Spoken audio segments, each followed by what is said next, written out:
How to virtually participate in Launch America, Vice President Pence highlights the nation's return to human spaceflight, and honoring a legendary astronomer.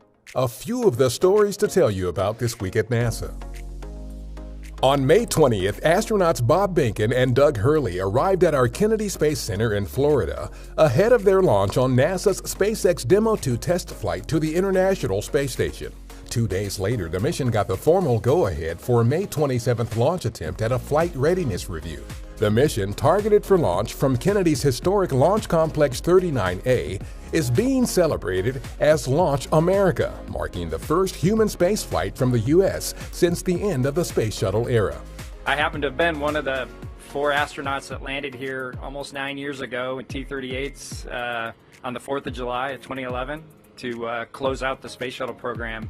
So it's incredibly humbling to be here to start out the next launch from the United States. As graduates of military test pilot schools, if you gave us one thing that we could have put on our list of dream jobs that we would have gotten to have someday, it would have been to be aboard a new spacecraft, be conducting a test mission aboard that spacecraft, and Doug and I get that chance to do it. So we're thankful for that opportunity.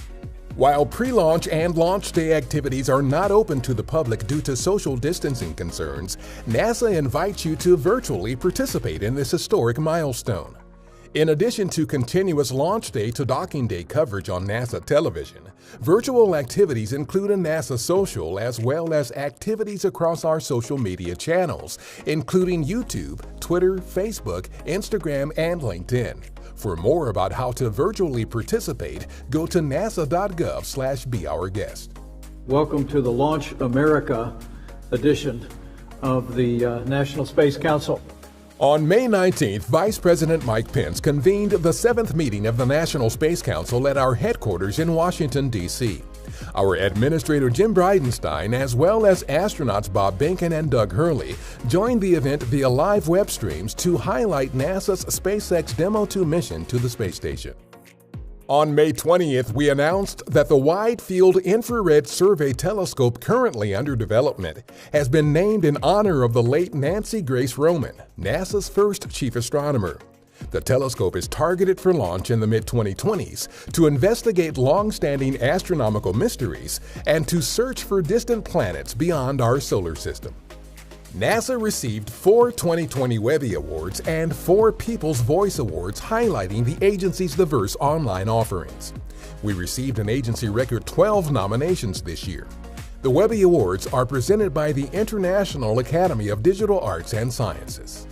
The Japan Aerospace Exploration Agency and Mitsubishi Heavy Industries launched an unpiloted HTV-9 cargo spacecraft on May 20th, loaded with more than 4 tons of supplies for the International Space Station, including the final set of new lithium-ion batteries and adapter plates to complete a multi-year upgrade of the station's power system.